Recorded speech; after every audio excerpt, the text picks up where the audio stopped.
السلام علیکم۔ آج میں آپ کو سنانے جا رہی ہوں حقیقت پہ مبنی ایک اور سچی کہانی۔ دروازہ بند ہوتے ہی مکمل تاریخی چھا گئی۔ میں نے ٹٹول کر دیوار کا سہارا لیا اور پہلی سیڑھی پر قدم رکھ دیا۔ آہستہ آہستہ احتیاط سے دوسری سیڑھی پر، پھر تیسری۔ ہر طرف گھپ اندھیرا تھا، عجیب سی ہو کا عالم تھا اور بہت ہی ڈراؤنا احساس ہو رہا تھا۔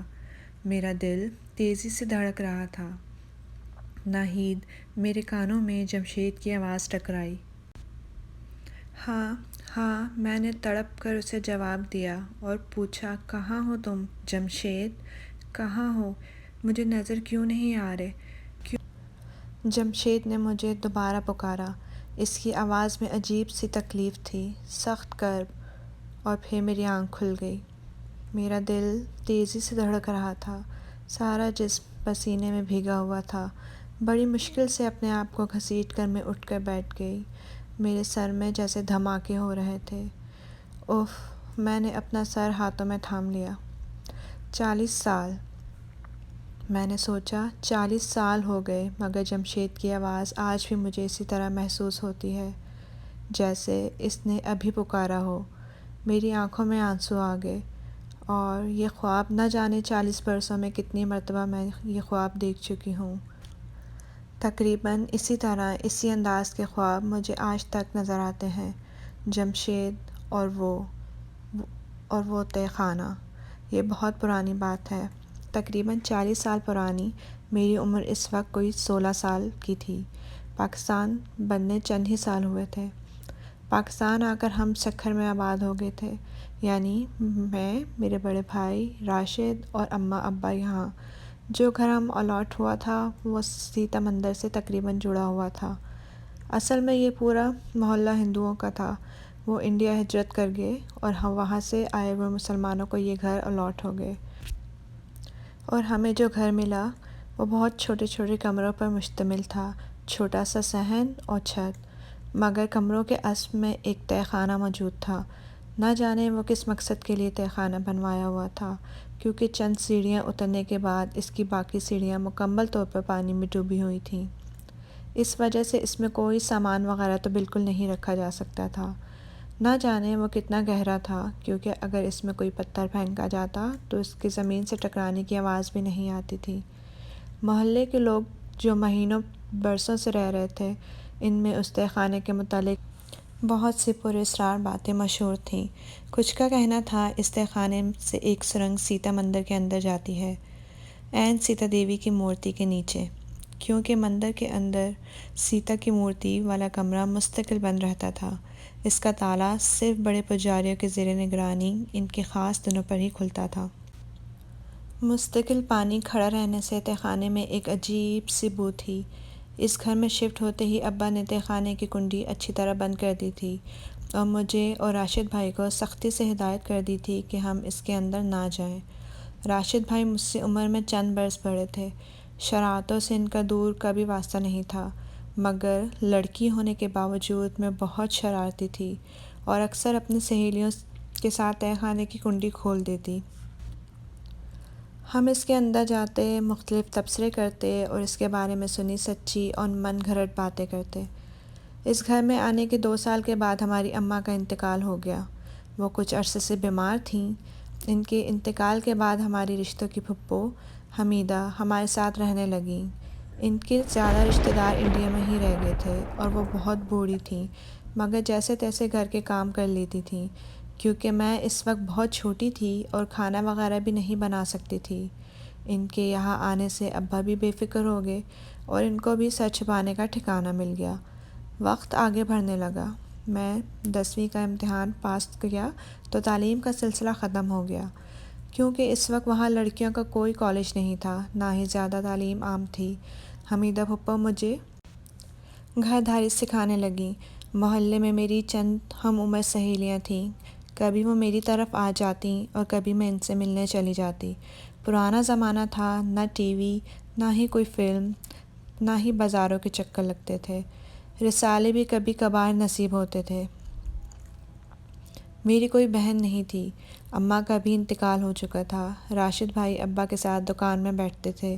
صبح کے نکلے دوپہر کو صرف کھانے کے وقت ہی تھوڑی دیر کے لیے آتے، پھر شام کو ہی گھر آتے تھے۔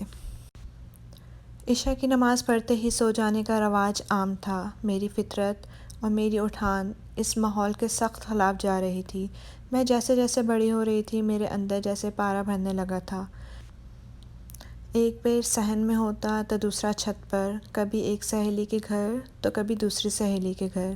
اکثر وہ میرے گھر میں ہی جمع ہوتیں اور یہاں رکتیں، اور کوئی پوچھنے والا نہ تھا۔ ابا اور راشد بھائی دکان میں ہوتے تو حمیدہ پھپھو تو بیچاری کہیں گنتی میں ہی نہ تھیں۔ وہ اب کم سنتی تھیں اور ان کو دکھائی بھی کم دینے لگا تھا۔ ہم سہیلیاں آپس میں خوب مزے کرتیں، کہانیاں سناتیں، اس وقت کے حساب میں چند میک اپ کی باتیں کرتیں۔ میں اپنی دوستوں میں سب سے زیادہ نڈر تھی۔ شام تو کیا، مجھے رات میں بھی کبھی ڈر نہیں لگتا تھا۔ کس طرح جمشید سے میری دوستی ہوگی؟ جمشید میری گلی میں ہی رہتا تھا، وہ راشد بھائی کا دوست، یا نہ جانے اس نے میری وجہ سے دوستی کی تھی۔ وہ اکثر ان سے ملنے آ جاتا اور ہم ایک دوسرے کو دیکھ لیتے، پھر ان کی غیر موجودگی میں آنے لگتا۔ رفتہ رفتہ یہ کچی دوستی پیار میں بدل گئی۔ ہم دونوں کو ایک دوسرے کے بغیر چین نہ آتا۔ میں نے جمشید کے متعلق کسی کو نہیں بتایا تھا، یہاں تک کہ اپنی سہیلیوں تک کو نہیں، کیونکہ اس وقت یہ پیار اور دوستی جو آج کل بالکل عام ہے، سخت برا سمجھا جاتا تھا۔ مجھے اندازہ تھا کہ میری سہیلیاں مجھے ان باتوں سے منع کریں گی یا پھر مجھ سے ملنا ہی ترک کر دیں گی۔ اس لیے ہم چھپ چھپ کر ملتے تھے، اور ملاقاتوں کے لیے میرا گھر تو آئیڈیل تھا۔ ابا اور بھائی ہوتے نہیں تھے۔ حمیدہ پھپھو کام سے فارغ ہو کر دوپہر میں اتنا لمبا سوتیں کہ شام میں اٹھتیں۔ جمشید بھی راشد بھائی کی طرح سیدھا سادہ لڑکا تھا، اسے اس طرح چھپ چھپ کر ملنا بالکل پسند نہیں تھا، اور جلد ہی وہ میری امی کو میرے رشتے کے لیے بھیجے گا، بس اس کی بڑی بہن کی شادی ہو جائے اور کہیں اور رشتہ طے ہو جائے، مگر ایسا کبھی نہ ہو سکا۔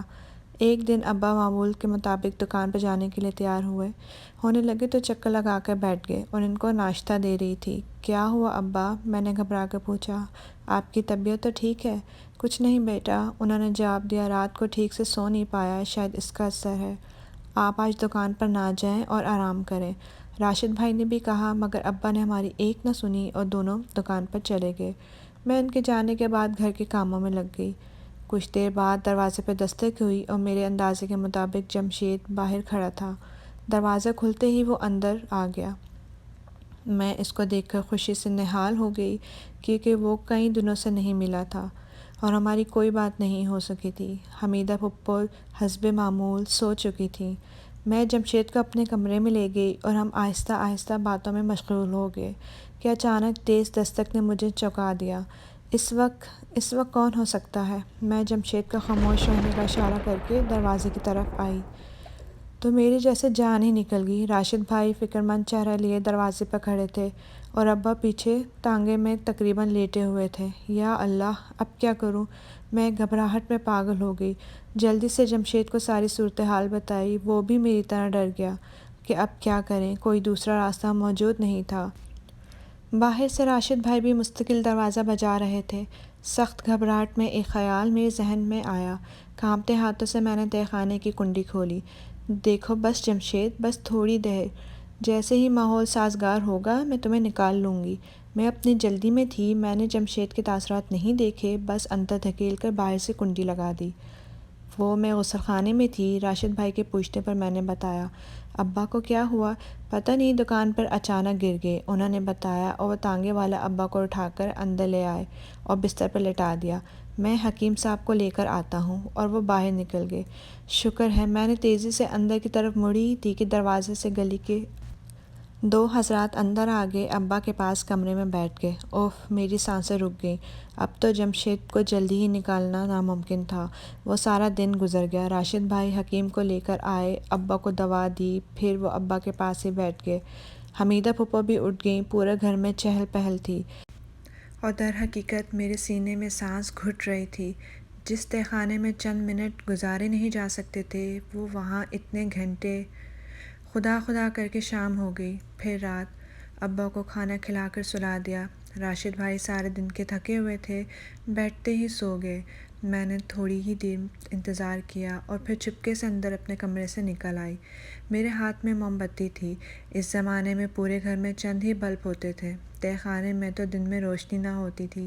اس وقت تو تہہ خانے کا کیا عالم ہوگا۔ ان خوفناک خیالوں میں گھڑی میں آہستہ آہستہ تہہ خانے کی طرف بڑھ رہی تھی۔ بیچارہ خوف کے مارے بے ہوش نہ ہو گیا ہو، میں نے سوچا۔